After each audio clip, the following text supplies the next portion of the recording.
احمد نے پرانے مکان میں موجود آئینے کو دیکھنے کا فیصلہ کیا۔ وہ آئینہ جو پہلی بار اسے کسی کی پرچھائی کی جھلک دکھا چکا تھا، جیسے ہی احمد آئینے کے سامنے کھڑا ہوا اس کی سانسیں تھم گئیں۔ آئینے میں اس کی پشت پر ایک دروازہ نظر آ رہا تھا، مگر حقیقت میں وہاں کچھ نہیں تھا۔ وہ دھیرے سے پیچھے ہٹا اور دیوار کو چھوا اور دیوار کھل گئی۔ ایک تنگ طریق زینہ نیچے تہہ خانے کی طرف جا رہا تھا۔ تہہ خانے میں ایک عجیب سی نمی تھی، دیواروں پر موم بتیوں کے ہلکے ہلکے نشان تھے۔ ایک میز پر ایک اور خط رکھا تھا اور ساتھ ایک پرانی سی کتاب پڑی تھی۔ خط میں لکھا تھا، سچ کبھی ایک رخ نہیں رکھتا، اب تمہیں وہ رخ دکھانے کا وقت ہے جو کبھی تمہارے نانا نے چھپایا تھا۔ پھر اس نے وہ کتاب پکڑی اور پرانی کتاب میں درج تھا، سن 1902 میں نے یہ مکان اپنی بیوی کے لیے بنایا تھا، مگر وہ ہر رات کسی اور سے باتیں کرتی تھی۔ آئینے میں نے چھپ کر دیکھا، وہ آئینے میں کسی سے ہنستی تھی، پھر ایک دن غائب ہو گئی۔ میں نے آئینہ بند کر دیا، مگر دروازہ کبھی بند نہ ہوا۔ پھر احمد کو محسوس ہونے لگا کہ وہ عورت جس کی باقیات اس تابوت سے ملی تھی صرف مظلوم نہیں بلکہ شاید کچھ اور بھی تھی۔ شاید وہ زندہ تھی، یا پھر اس کے ساتھ کوئی ایسی ہستی منسلک تھی جس کا تعلق شاید انسانوں سے نہیں تھا۔ اسی لمحے آئینے کی سطح لرزنے لگی۔ احمد نے پیچھے مڑ کر دیکھا تو آئینے میں بالکل وہی عورت کھڑی تھی جو اسے تابوت میں ملی تھی۔ اس کے ہونٹ ہلنے لگے۔ تیسرے دروازے کو مت کھولنا احمد، وہ سب کچھ کھا جائے گا۔ احمد نے جلدی سے تہہ خانے کا دوسرا کونا دیکھا۔ وہاں ایک پتھر کی دیوار تھی اور اس پر خون جیسے نشانوں سے لکھا تھا، یہی ہے آخری دروازہ، اسے کھول کر یا سب کچھ پاؤ گے یا سب کچھ کھو دو گے۔ اسی لمحے زمین ہلنے لگی، دیواروں میں دراڑیں پڑنے لگی۔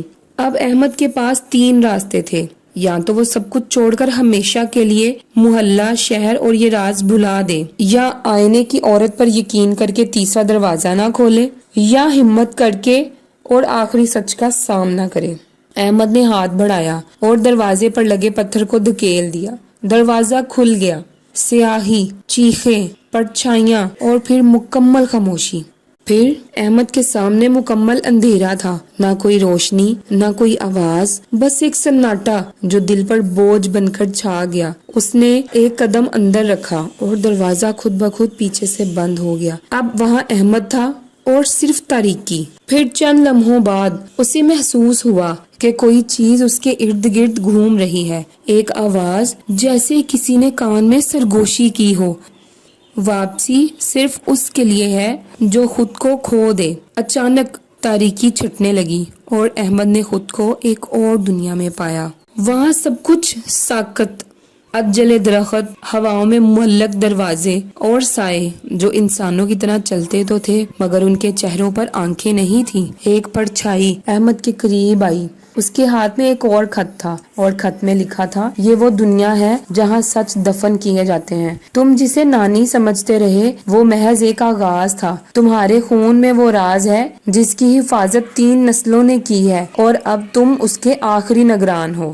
پھر اچانک ایک چمکدار دائرہ احمد کے قدموں میں ابھرا، اس میں اس نے اپنے بچپن کی یادیں، اپنی ماں کی آواز اور وہ لمحہ دیکھا جب اسے پہلی بار وہ پرانا مکان دکھایا گیا تھا۔ پھر ایک اور منظر، ایک بوڑھا شخص جس کے چہرے پر احمد کے جیسی آنکھیں تھیں کسی دروازے کو بند کر رہا تھا۔ اس کی زبان سے صرف ایک فقرہ نکلا، دروازے وقت کے نہیں ہوتے، وہ نسلوں کے ہوتے ہیں۔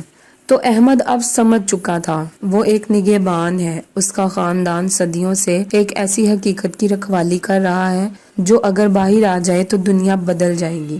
پھر پرچھائیاں احمد کے گرد جمع ہونے لگیں۔ ایک بلند آواز آئی، اب فیصلہ کرو، سچ دنیا کو دو اور دروازے ہمیشہ کے لیے بند کر دو، یا سچ کو ہمیشہ کے لیے یہاں قید کر دو اور خود واپس چلے جاؤ، مگر جان لو ہر انتخاب کی قیمت ضرور ہوتی ہے۔ احمد کی آنکھوں میں آنسو آ گئے۔ وہ جانتا تھا سچ آزاد کرتا ہے مگر دل کو زخمی بھی کرتا ہے۔ بالآخر اس نے فیصلہ کر لیا۔ ایک ہفتے بعد محلے والے چونک گئے جب پرانا مکان اچانک دوبارہ بند ہو گیا۔ اس پر نیا تالا تھا اور دروازے پر ایک تختی لگی تھی۔ کوئی خط باقی نہیں، کوئی دروازہ اب نہیں کھلے گا۔ احمد غائب ہو چکا تھا، اس کا کرائے کا کمرہ خالی تھا، صرف ایک خط وہاں رکھا تھا۔ میں نے اپنا حصہ ادا کر دیا، اب تم سب محفوظ ہو۔ اگر کبھی دروازہ خود بخود کھلے تو جان لینا کہ کوئی نیا نگران درکار ہے۔ کہا جاتا ہے کہ اس رات جب وہ دروازہ بند ہوا، لاہور کی فضا میں کچھ دیر کے لیے عجیب سی خاموشی چھا گئی، جیسے کسی نے وقت کو روک کر ایک کہانی مکمل کی، اور تب سے اس محلے میں کوئی اور خط نہیں ملا۔